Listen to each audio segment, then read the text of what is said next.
Good morning, everyone. Welcome back to the channel. It's me, Antonio, here with another enlightening session on this good Wednesday morning. This hump day, the middle of the week.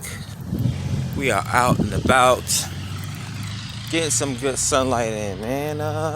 On my way to the bank, grab a couple C notes, pay off some credit card bills, take care of some business, do a little bit of shopping, man.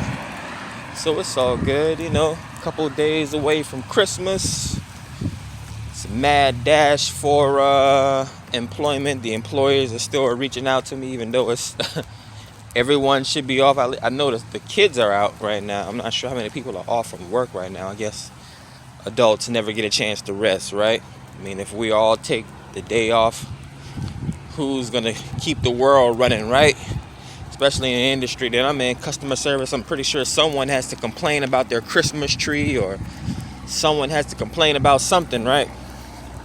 I've even had a couple interviews already this morning.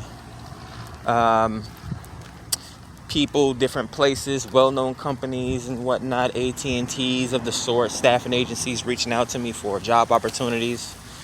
So, we're securing the bag. We leave one job, Louis Vuitton. You learn something new. I learned something from that company, and I apply it to my life, and we keep on moving. We're not into the whole COVID juice thing, so that's something that I can't take part in. And again, as I'm looking for jobs online, I see they're recruiting so bad. They're recruiting so hard. And it's funny, these companies and the cultures that they have, they'll have everyone go test for COVID, or require that everyone get vaccinated, but they can't even retain employees because of this type of thing. And they don't even offer work from home experience. And you would think, your creator, the high-end brand that you guys are so lucky to have, Louis Vuitton, a 14-year-old that walked 2 years from wherever he lived to Paris to start his own trunk business. You would think they would take inspiration from these types of people, man, but they actually don't. I'm starting to think a lot of these, I've been knew that a lot of these places don't really value their employees, but again, it's the employees themselves.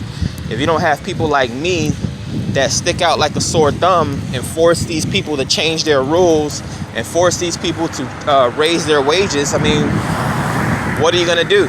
So, the call industry, again, has went from a $9, $10 an hour industry to now $14, $15, $16 industry, because people are not willing to go back to work. But at the same time, the employees, they have to realize that when they're granted these jobs and these positions, the call industry is a very major, important industry down here in the southern states, especially Florida and Georgia. Georgia being the top, 3 techie states in pretty much the United States, and Florida being, one of the biggest melting pots after New York, even more than California. I mean, right under the new Black Hollywood. So I can't even say with California. People are migrating away from California. So, I'm well knowledge in these things, and I'm very calculated when the time comes for me to be knowledgeable and calculated. But just some new things happening, man. Experiencing some new things. You take life into your own hands at the same time, while building up your own online presence in the age of the internet, starting your own business in the age of enlightenment, and all these different types of things. Going into the industry that I'm in, therapies and counseling and accountability partnership and things like that. I mean, the experience that I have lends myself, as I spoke to the lady that wanted to recruit me or hire me today, setting me up for another appointment for later on today. Working in the customer service industry for the past 12 years has set me up to be able to talk to people face to face, or deal with people online or over the phone. I'm a people's person. I mean, if you've been following me for a while, you've known what type of personality I am, what type of verbiage I use, and the type of knowledge that I hold up in my head, man. I've spoken to all different types of people around the world. So, that's just something that I'm granted. You know, there's some people in my culture, they stick to the street corners. They never had any type of job that they can use to better themselves throughout lives, and they don't know how to communicate with people. Somebody step on their shoes, or someone looks at their girl, or someone, I don't know, whatever the random issue is, they don't know how to communicate with people. They don't know how to, what do they call it in the call center industry? They don't know how to de-escalate something that supervisors and managers, they seek these type of qualities. Even with any type of business, you want to learn how to de-escalate the situation. We see how many black men and black women are shot and killed down in this country. So, you know, these types of qualities where you're able to communicate. You get on the phone with a Spanish person. My name's not Antonio for any reason. I know how to speak a little bit of Spanish. You know, I get on the phone with a Southern person. I know how to put on my Southern charm or my Southern accent. Even white folk, they're not even certain that I'm a black person when they talk to me over the phone. And then people that see me face to face, they like, wow, you're the whitest black person I know. Like, I'm supposed to take that as some type of compliment. Even Asians, even Koreans, even Japanese people that had their women hit on me a lot of times. So again, I'm a well-rounded person, just like my father was back in his heyday. You know, he had a plethora of friends. He had a wealth of knowledge and experience. He was in the army. He participated in a few wars, and you know, he has his experience in life. And he always tells me, now that I'm older, that I'm a little bit better than he is. So, you know, I take it with a grain of salt, and apply my knowledge and my wisdom where it needs to be applied. There's just certain things and certain aspects of life that are going to be thrust upon me no matter what. You know, went through a life-saving surgery. Again, that's part of my testimony. And I've been granted another 17, 18 years of life. And it's always been people to tell me, you know, there's something special about me and there's something great about me. So, you know, again, compliments on one accord. When people keep telling you something about yourself, and this is how you learn your secret, this is how you learn your power, this is how you learn what you're good at. You know, if you keep hearing people say great things about you, especially in this one particular area, you know that's what you're meant to do.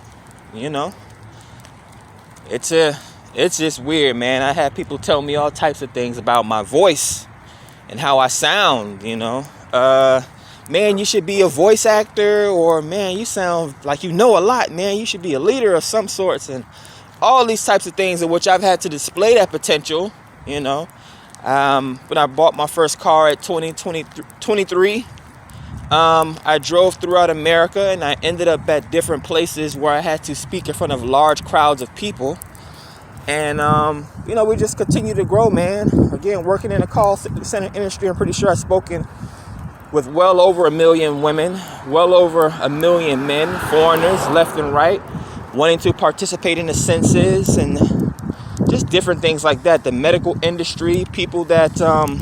I would hear my coworkers complain, man, I can't even understand this person. How come every time someone calls a place, they always get an Indian person? Are you guys really in America? Or is all the calls being transferred overseas to some Indian person? And, you know, foreigners, you know, Haitians, Spanish people that call in and they need translators and all these types of things.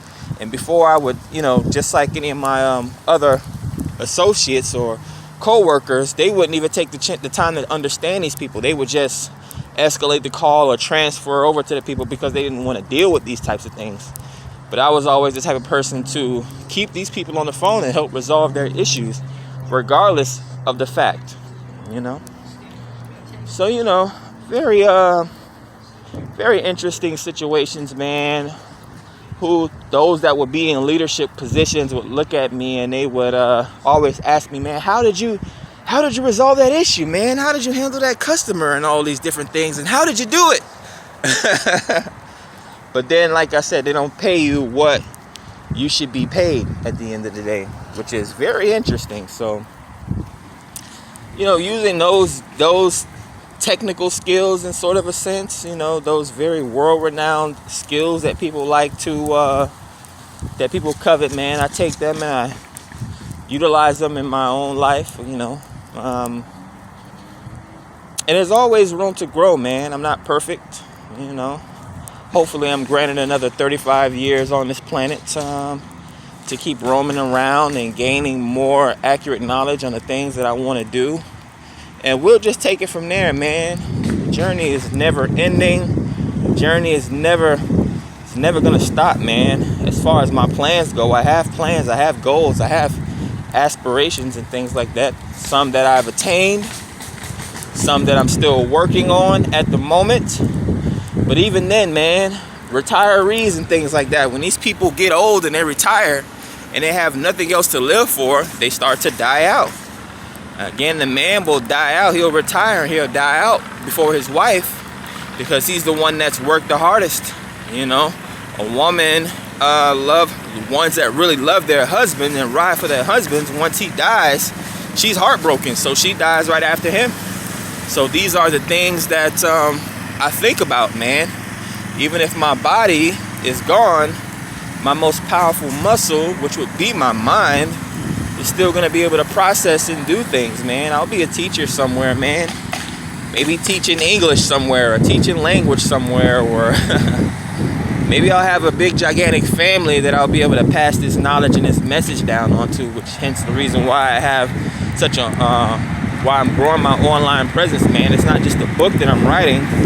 There's different social media platforms that my cousins, my nieces, my nephews, even the older people, younger people will come behind me and they'll be able to grasp onto this knowledge and they'll be able to see how it's done, man. But that's it. Long videos that I'll have to upload onto social medias and all these good things. So I'll catch you guys on the next one. Peace. Yeah.